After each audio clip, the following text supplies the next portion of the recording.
What's up, beautiful people? My name is Rav. If you're new to this channel, welcome. If you're not new, welcome back.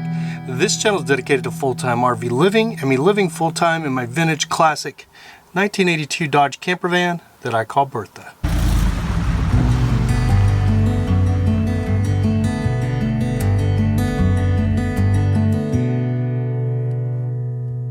I have gotten a lot of questions about my gas bike. So I wanted to update you guys on my gas bike. When I got the bike, I had really planned on doing a lot of moto vlogs on the bike, but after trying that a couple of times and it not being very successful, there was no motor vlogging. So you guys didn't really see any motor vlogging. I got a lot of requests for motor vlogging. The most ironic thing about my RV channel is my most popular video with over 40,000 views is my gas bike video with the gas bike thumbnail. So I probably missed a huge opportunity. I probably should have just dumped the RV channel and just went doing a gas bike channel, because I think it probably would have been a lot more lucrative. But unfortunately, the gas bike wasn't all it's cracked up to be. In my case, I'm sure a lot of people it works for, just didn't work very well for me. Let me show you where my gas bike is today. So a lot of you know I used to carry my gas bike for over a year. I carried it right here on the back of the RV, but it's no longer on the back of the RV. But let me show you where it actually is.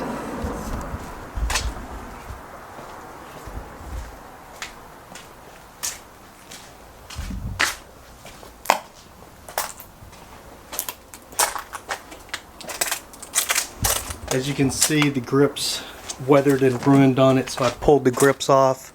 It's got a flat tire. This bike is actually brand new. I only rode it 3 times. Three times.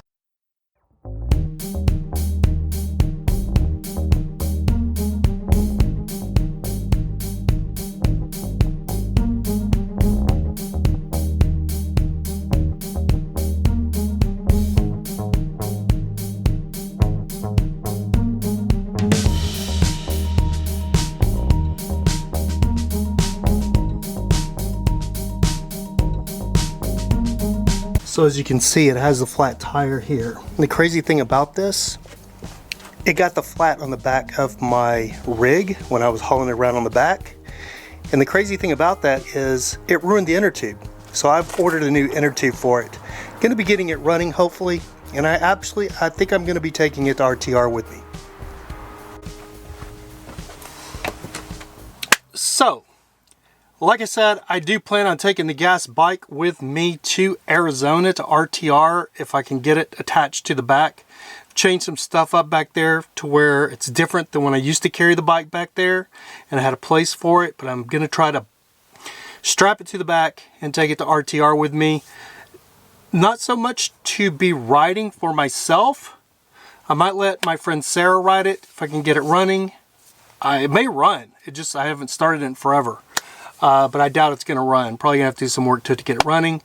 But the gas bike is going to be for sale once I get it running and everything and back in tip-top shape. I've ordered some new grips for it, so I'm going to be putting these on. The grips, they look a lot like the grips that it had on it, but they were red and black. But the grips that it had on it were those gummy type grips, and those things melted in the elements, just turned into gum. Oh, let me give you some reasons why the gas bike didn't work for me. And why I literally, this is no joke, I'm not joking, I only rode the bike 3 times. 2 of those times were on camera. I did my first moto vlog where you saw it die on me and I had a lot of problems with it. I put it on reserve and nothing's happening.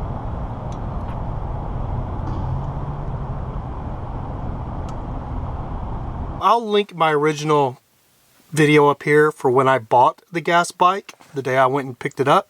If you'd like to see that, I'll link it up there. Last time I rode it, I was running late for work at Fox for American Horror Story, which was a TV show I was working on. I had a really early call time, like 7 a.m. and I got close to the studio lot and parked. I was probably 2 miles away, and it was about a 40-minute walk, I guess, if I remember right.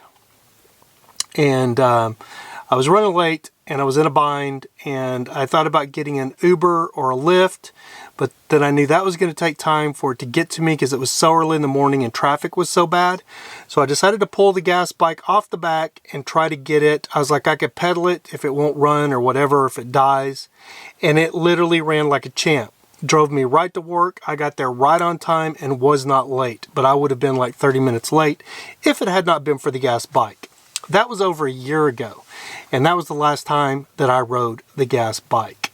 And the reason for that is, if you saw in my motovlog, I bought that bike in hopes that I would be able to motovlog, because I watched several of the gas bike motovlogs, and I was enthralled, or I was very impressed with those vlogs and how fast the bikes went, people riding them in traffic around town, and I just thought that was the coolest thing ever. So I thought I had to have one. So I searched one out. I really wanted an e-bike, or I wanted an electric bike, but those things were so expensive at that time that, and I just wasn't sure what kind of electric bike I would want. But the main drawback, and the thing that I really thought about, is I really didn't have any way to charge an e-bike in my camper. I mean, what am I going to do? Try to go to Starbucks and sit there all day and charge an e-bike? So that was a big deterrent for me, because I had no solar.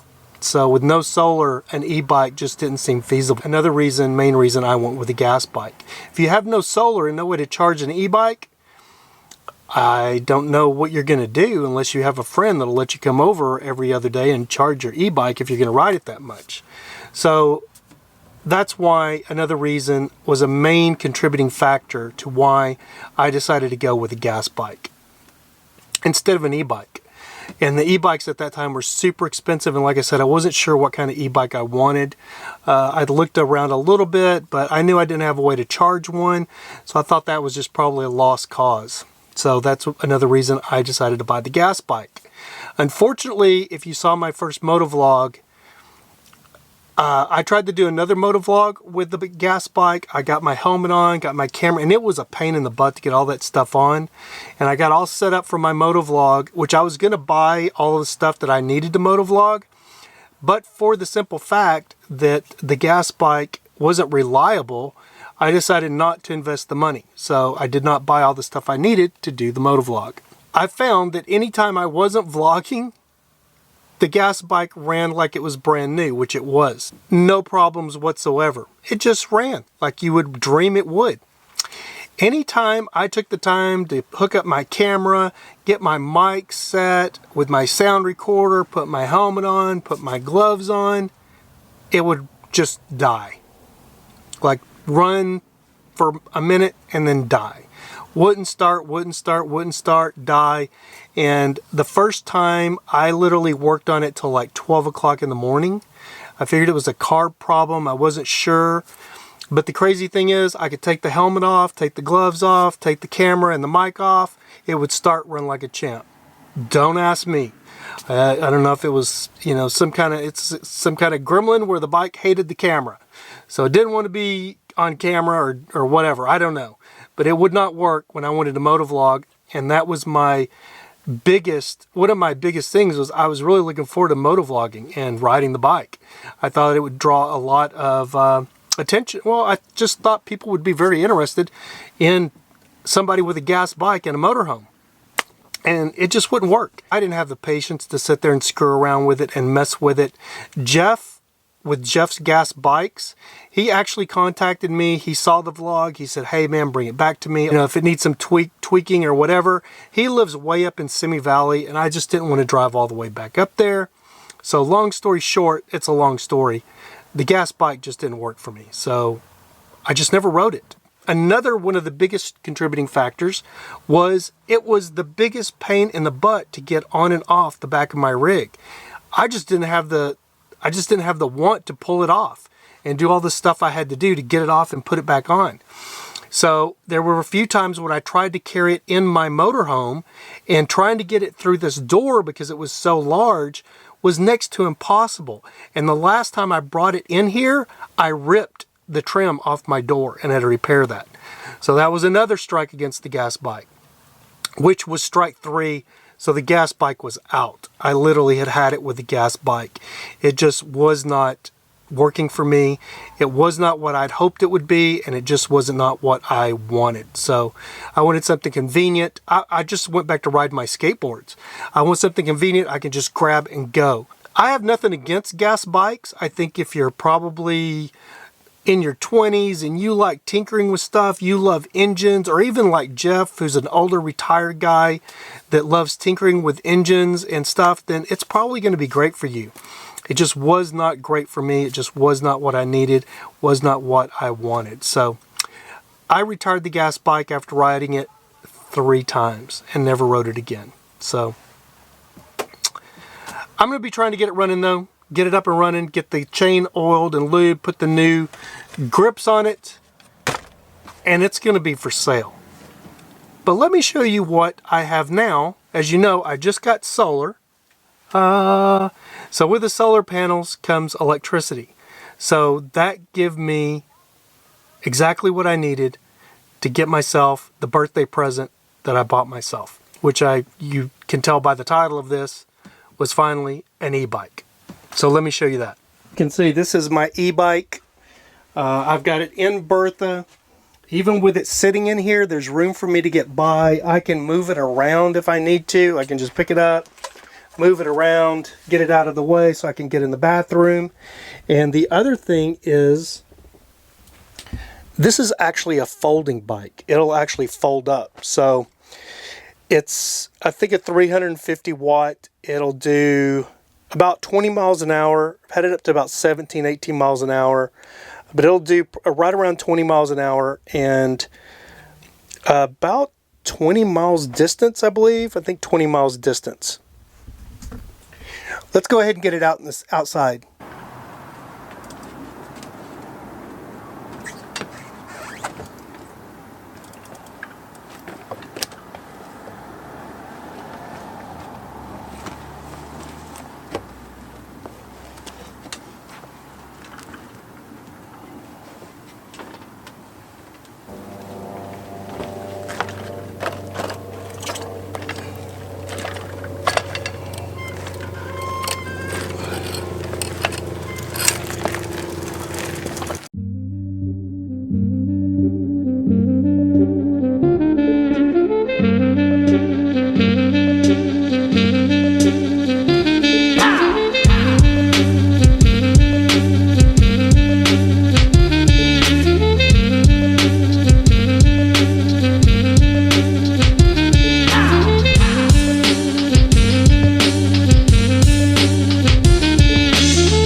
Alright, so I hope you got a good look at the 2 different bikes there.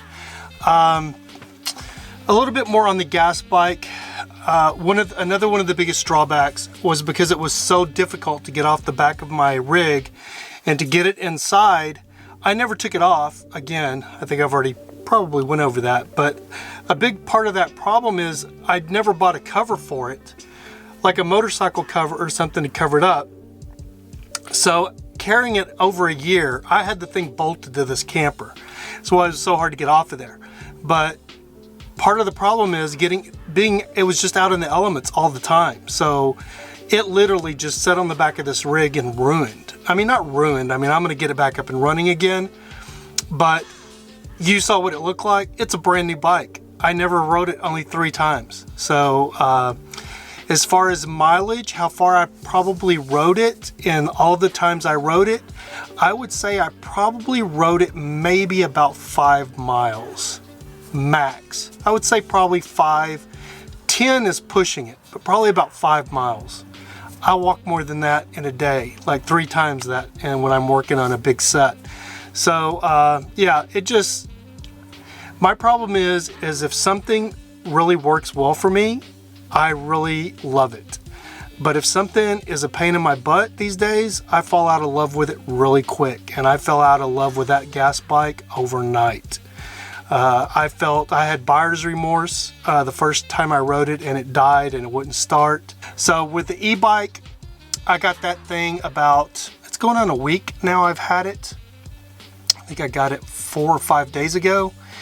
And I didn't ride it the first day I got it because after the problem I had with my gas bike, I was going, oh no, hope this thing works, because if it doesn't, I'm going to be very disappointed. But I ended up, it was already charged up. I got it from the guy, Jeff.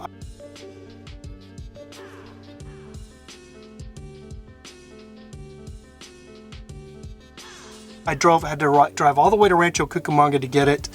But at the price I got it for, I was super stoked. And I think when I got it, it had 130 miles on it. So it's practically brand new. And it's got over 300 miles on it now. I've been riding that thing because it is just so fun to ride. I ride it to the bars over here in downtown Fullerton. I ride it up to Yogurtland and get froyo.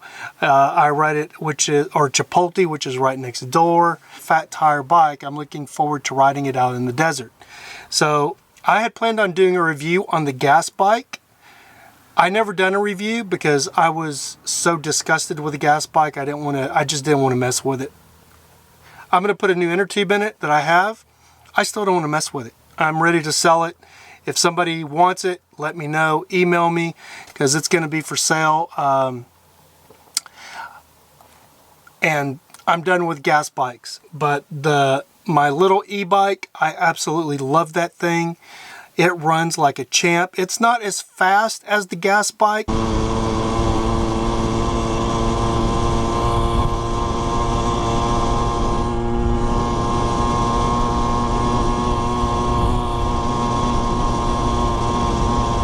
It supposedly would run about 40, 45 miles an hour. I just wasn't comfortable on a bicycle going that fast. 33 was plenty fast enough, but honestly, 20 miles an hour to me is plenty fast enough on a bicycle. And it gets me where I want to go. And honestly, another thing I didn't like about the gas bike is it's freaking heavy. And pedaling it's just not a viable solution. If it was a pedal bicycle and you could just ride it and pedal it, it just doesn't pedal well. And to pedal it was like riding uphill all the time. If you've rode a regular bicycle uphill, that's kind of what it was like pedaling the gas bike. So there was a couple of times when it died on me and I pedaled for as long as I could, and then I literally got off and walked it for miles. So the e-bike, it's just like a regular bicycle. It might be a little bit heavier than a regular bicycle, but as far as pedaling it, it's got the different pedal assist. Like you can go up to 5, I think, or 6. I don't even know. But you can go way up there, and it'll really help you assist. I ride it on 1 because it conserves the battery, and it's just like a regular bike. And it gives you just a little bit of boost to take off and stuff. So I absolutely love the e-bike. Not too high on the gas bike. I'm not recommending the gas bike because it's all up to you and your preference. You may absolutely love the gas bike. If you like tinkering with motors or lawnmowers or anything like that, the gas bike is probably going to be perfect for you. For me, I just want something I can get on and go. It's my comparison of the e-bike and the gas bike.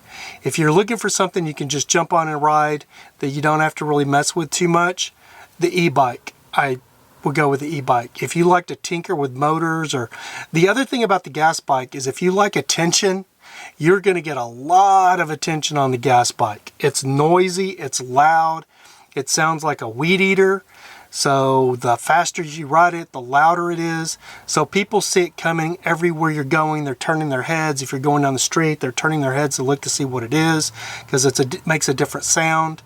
You can't go into anywhere that somebody doesn't want to stop and talk to you about it for like 20 minutes. I'm done with gas bikes. I'll never have another gas bike, I don't think, unless they really do some kind of miraculous upgrading to them. Just not my thing. I think they're on their way out. I think e-bikes are the way to go. So if it was me again, all over again, I would not purchase a gas bike. I would just go straight to an e-bike as long as you have solar in your rig to be able to charge it. If you have no solar, I don't know if an e-bike is I would just go with a regular bike because I don't know you'll be able to charge it that often. So the great thing about my e-bike, the battery even comes off. So if I want to just walk to a Starbucks, plug it in and charge it while I'm at a Starbucks, I can do that. I can pull it off if I take it into somebody's house without taking the whole bike. Another thing about the gas bike is you can't just put gas in it. You got to buy the little, it's a 2-stroke. So you have to buy this little 2-cycle engine oil for it. I still got like 5 or 6 quarts of this stuff. It's not expensive. You can get it for like $1.30 or whatever at Walmart, but you have to mix the gas. You can't just pour gas in. You can't pull up to a gas station if you run out of gas, if you don't have any 2-cycle engine oil, and just fill it up with gas and go. You have to mix it. So that led me to carrying a different gas can on the back of my rig with the gas just for the motorized bike, so, which is something else I'm going to be able to get rid of and just have one gas can now. One other thing I needed to touch on about the gas bike really quick, and I think this may go for e-bikes as well, but I know the gas bike, maybe not the e-bike. The gas bike, I spent a lot of time this time last year out in Texas. And in Texas, gas bikes are 100% illegal unless you have them registered and licensed and insurance, just like a motorcycle. They consider them like a moped, and in Texas, they have to be registered. Absolutely ludicrous, idiotic, ridiculous. One of the dumbest about Texas, it's a bicycle. They're totally legal here in California. They're not supposed to go over 20 miles an hour and be a certain cc. But they're legal here in California. You can't ride them in the bicycle lanes. A lot of times they're illegal in the bicycle lanes here in California. You have to ride them on the street like a regular motorcycle. But they are legal in California. So that's something to think about if you're ordering one in Texas, because I read on the internet a thread in a forum when I first got to Texas trying to find out if they were illegal in Austin, of a kid who was fighting to get all of these tickets dismissed. He had got a no insurance ticket, a no helmet ticket, I mean, not a no helmet, no insurance, no registration, all of the tickets you would get if you were riding a motorcycle with expired plates and no insurance. He got all those tickets. So that's really something to think about. So be sure to check your state, the legality of a gas bike in your state. If you're in California, you're pretty much okay. Just don't be riding them in the bike lane and don't be going over 20 miles an hour, and you should be okay. Thought that would be important to mention. Anyway, guys, that's going to do it. I'm done complaining about the gas bike. I hope to see some of you in Quartzsite. If you like the video, be sure to give it a thumbs up. Don't forget to hit that subscribe button and hit that little bell next to the subscribe button. It'll give you a new notification every single time I upload a new video. Remember, guys, if you can't be good, at least be good at it. Have a happy new year. Peace. See you next video, guys. Bye-bye. Oh, and one last thing I forgot. I will be doing some road videos and Quartzsite videos. So those of you that hate these where I just sit and talk about something, stay with me, because I'll be doing some road videos and some travel vlogging headed out to Quartzsite and some vlogging out in Quartzsite.